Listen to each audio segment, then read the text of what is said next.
강원도 양양에서 아들이 70대 아버지를 폭행해 숨지게 한 혐의로 재판에 넘겨졌습니다. 그런데 담당 재판부 판사가 아들을 크게 꾸짖으면서도 위로의 말을 건넸다고 합니다.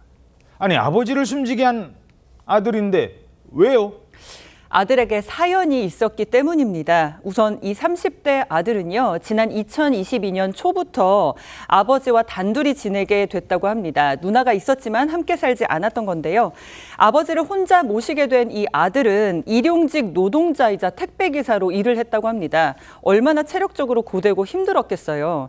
그런데 아들이 이렇게 스트레스를 받은 채 힘들게 귀가를 한 채 만나게 되는 아버지의 모습 때문에 더 스트레스가 컸다고 합니다. 아버지 때문에? 네, 집에 있던 아버지는 대소변을 본 뒤에 변기물을 내리지 않거나요.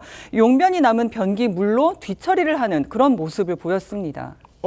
아니, 아버지가 왜 그러시는 건데요? 안타깝게도 정신질환 증세 때문이었습니다. 근데 이게 어쩌다 한두 번이 아니라 아버지의 증세가 날이 갈수록 심해졌다고 합니다. 근데 아들이 아버지의 돌봄에 대해서 도움을 청하거나 기댈 곳이 없었다는 거예요. 그래서 아들의 스트레스가 극에 달했고, 그래서 아버지가 이제 본인 말을 듣지 않을 때마다 이제 급기야 반말 등의 폭언을 하는 것으로도 모자라서 둔기와 주먹 등으로 폭행을 가하게 됐습니다. 예. 그러다가 사건 당일에 아들이 또 크게 격분한 일이 발생했는데 아버지가 변기물을 또 안 내렸던 거예요.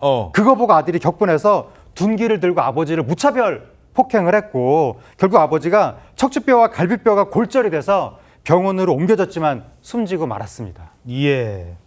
2022년 1월부터면 3년 넘게 단 둘이 살았던 겁니다.